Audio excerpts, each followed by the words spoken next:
ডিভোর্সের ১ বছর পর একদিন ঠিক রাত ৩টার দিকে আমার প্রাক্তন স্বামীর একটা এসএমএস আসলো।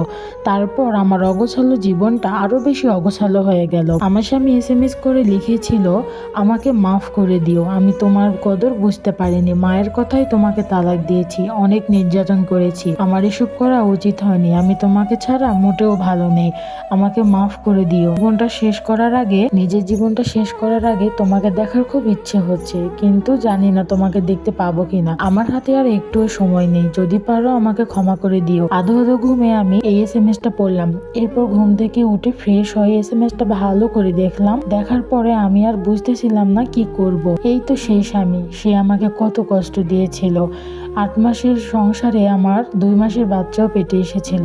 স্বামীর পরনারীতে আসক্ত হওয়ায় সংসারটা আমার এক নিমেষেই শেষ হয়ে গেছিল। সেই সংসারে আমি চেয়েছিলাম কত ভালো থাকতে। স্বামীকে পরকীয়া থেকে টেনে বের করে আনার জন্য কত কিছু করেছিলাম। এক রাতে তো স্বামী আমাকে আমার পেটে লাথি মারে, আমার ২ মাসের বাচ্চাটাও ঠিক নষ্ট হয়ে যায়। সেই স্বামীর জন্য কত কিছু করেছিলাম, অথচ শেষ পর্যন্ত সেই স্বামী আমাকে তালাক দিতেই বাধ্য করেছিল। তাহলে কেন আজকে আমাকে ফোন দিল, কেন সে এইসব কথা বলল জানি না। তবু কেন জানি না তার প্রতি একটা মায়া কাজ করতেছিল। এসব ভাবতে ভাবতে সেই পুরনো স্মৃতিগুলোকে মনে করতেছিলাম। তারপর হঠাৎ তাকে ফোন দিলাম। ফোন শুধু বেজেই যাচ্ছিল, সে কোনো ফোন ধরেনি। বুঝতে বাকি রইল না যে সে তার জীবনের সঙ্গে অনেক বড় একটা সিদ্ধান্ত নিয়ে ফেলেছে। তাই কিছুটা বাধ্য হয়েই সেই শাশুড়ি মাকেই ফোন দিলাম। সেই কত বছর পর আবার তার কণ্ঠটা শুনতে পেলাম। সে কর্কশ কণ্ঠে বলে উঠল, আবার কেন ফোন দিয়েছো, কী কারণে ফোন দিয়েছো? এখন আমার ছেলের পিছু ছাড়োনি, সেই বউ নিয়ে খুব ভালোই আছে, তুমি কেন ডিস্টার্ব করতেছো? আমি তাকে একটা কথা শুধু বললাম, আমি আপনাকে ডিস্টার্ব করতে আসিনি মা, আপনি শুধু আপনার ছেলের সঙ্গে একটু কথা বলে আসেন, সে কোথায় কি করতেছে। সে বলল সে ভালো আছে, সে রুমে আছে। আমি বললাম তার সঙ্গে যাই একটু কথা বলে আসেন, সে আমাকে এইরকম এসএমএস করেছে।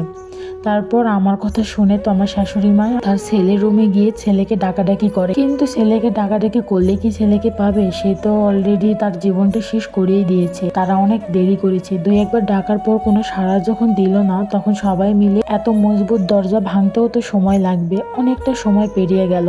এরপর দরজা খুলেই তার মা বলে উঠল, তার মায়ের মুখ থেকে একটা কথাই শুনতে পেলাম, বাবারে তুই এটা কি করলি? এই কথাটা শোনার পর হয়তো আমার দুনিয়ায় আমি ছিলাম না। হ্যাঁ, সেই মানুষটা আমাকে অনেক কষ্ট দিয়েছিল, কিন্তু আমি তো এটা চাইনি। আমি তো চেয়েছিলাম সে ভালো থাকুক। আমি কষ্ট পেয়েছি, কিন্তু সে যেন ভালো থাকে। তারপর ভোর হওয়ার আগেই আমি পৌঁছে গেলাম তার বাড়িতে। তার নতুন বউ ছিল বাবার বাড়িতে, সেও এসেছে, অনেক মানুষ এসেছে, পুলিশও এসেছে, কিন্তু কিছুই করার ছিল না। অলরেডি সেই পৃথিবী থেকেই বিদায় নিয়েছে। তো যেহেতু সে পৃথিবী থেকে বিদায় নিয়েছে, তাকে আর কি বলার আছে? শুধু আমি এইটুকু ভেবে কষ্ট পেলাম, যাকে চাইলাম সে আমাকে চাইলো না, যখন সে আমাকে চাইলো সে আমাকে সময় দিল না। মানুষের জীবনটা কত অদ্ভুত, তাই না? তুমি যাকে একদিন কষ্ট দিবে না, ঠিক তার থেকে বেশি কষ্ট একদিন তোমার জীবনেও ফেরত আসবে। তাই মানুষকে কষ্ট দেওয়ার আগে ২-১ বার ভেবে চিনতে দেওয়া উচিত। স্টোরিটা আমার এক বোনের থেকে নেওয়া, তার জীবনের কথাগুলোই আমি তুলে ধরেছি। তো যদি ভালো লেগে থাকে তাহলে অবশ্যই পাশে থাকবে।